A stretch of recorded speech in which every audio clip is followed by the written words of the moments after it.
Docteur, quels sont les symptômes et les complications qui peuvent survenir? Le premier symptôme et le plus fréquent du cancer du poumon est la toux. Lorsqu'une bronchite chronique est suivie d'un cancer du poumon, la toux causée par cette bronchite va s'aggraver. Les cellules cancéreuses peuvent se développer dans les vaisseaux sanguins, ce qui va se traduire par la présence de sang dans les expectorations. Ce sont les sécrétions expulsées par la toux. La tumeur cancéreuse peut encore se développer aux dépens des bronches ou faire pression sur celles-ci, ce qui va diminuer leur diamètre et causer ainsi une respiration sifflante.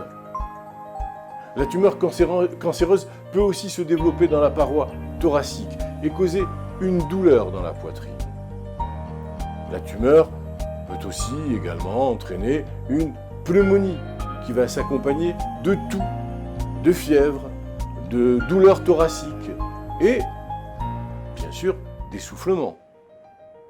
Les personnes atteintes d'un cancer du poumon au stade avancé n'ont plus d'appétit, sont affaiblies et vont perdre du poids. Le cancer du poumon peut envahir des tissus adjacents au poumon ou d'autres tissus éloignés, tels le foie, le cerveau, les os, ce qui cause aussi de la douleur. La tumeur peut également se développer dans une veine qui va acheminer le sang de la partie supérieure du corps vers le cœur et l'obstruer.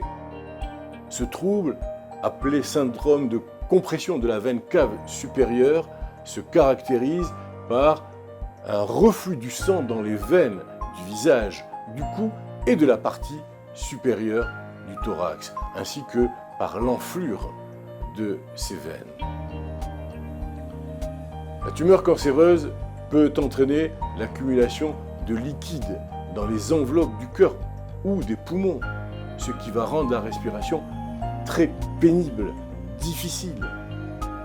Les cellules cancéreuses exercent parfois aussi une pression sur le poumon et risquent de l'écraser, c'est ce qu'on appelle un collapsus.